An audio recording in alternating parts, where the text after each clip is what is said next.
under God, indivisible, with liberty and justice for all. It remains important to do all we can to continue to be vigilant about COVID-19 so that we can continue full in-person schooling. Exercise caution by wearing a mask when around others, keeping 6 foot of distance, washing your hands, and limiting your interactions with others to help slow the spread.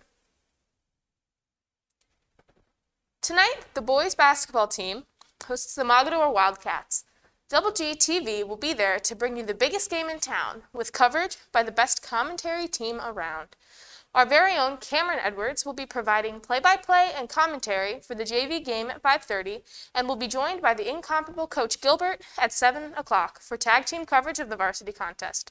Sports fans will also see a huge discount on streaming prices as a free low-definition stream has been made available. Want to upgrade to HD? Streaming passes are now only $10 per game. Visit jagschools.org/live-sports to tune in. On Saturday, the boys basketball team travels to Girard for a freshman contest at 10 a.m. Boys bowling heads to sectionals, and the Lady G-men host the Liberty Leopards at home. Keep an eye on the JAG social media channels for links to the basketball game streams. In other news, softball season is right around the corner. Stop by the office to sign up. News for today. James A. Garfield After Prom Committee will be hosting a virtual basket auction this February. We are in need of basket donations for the auction. If you're interested in helping out or have any questions, contact Grace Edwards via the After Prom email, jagafterprom@gmail.com, or Twitter account, jagafterprom. We are asking that all baskets be turned in by February 17th. To all the juniors and seniors, it's extremely important to fundraise this year so we can plan some fun activities to make up for this depressing year. For the weather, high temperatures are expected to drop into the 20s this weekend, with some days falling into the teens next week. The first cold front arrived last night, but the second cold front is trickier to predict. While most of next week will stay frosty, it looks like by Wednesday or Thursday, another round of Arctic air will move in, ending the week on a frigid note. Towards the end of next week, we may see lows near zero with highs only in the teens.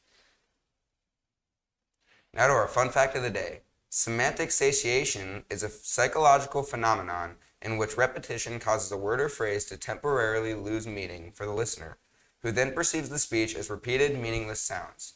Extended inspection or analysis, staring at the word or phrase for a lengthy period of time, in place of repetition, also produces the same effect. For lunch today, our lovely lunch ladies are serving Bosco sticks with marinara sauce. Sides include cheesy broccoli, fresh vegetables, and fruit. Breakfast on Monday will be a muffin with fresh fruit and choice of juice. Remember that breakfast and lunch are free for all students this year.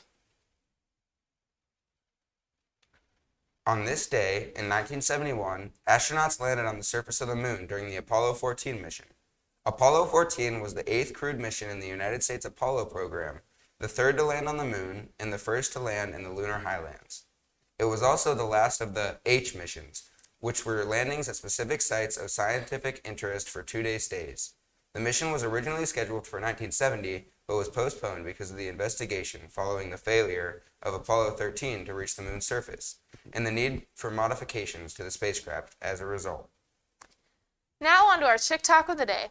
This TikTok has us galloping into the weekend in style. Here's how I learned that maybe my brain doesn't work the same as everyone else's. A few years ago, I saw this tandem bike for sale, and literally the first thought I had was, if you cut the back seat off of that and replaced it with a horse's butt, it would look like a centaur riding a bicycle. I told my friend that idea, and I said, it's a pretty obvious idea though, so I'm sure somebody's done it already. He looked at me like I was crazy and said, I'm pretty sure that idea is only obvious to you, you weirdo. So I Googled it, and it turns out he was right. I couldn't find a single example of anyone else doing this. So I did it. And now wherever I ride, I'm the centaur of attention. This is Grace Edwards. And Aaron Rohde. And we're signing off. Have a great weekend and go G-Men.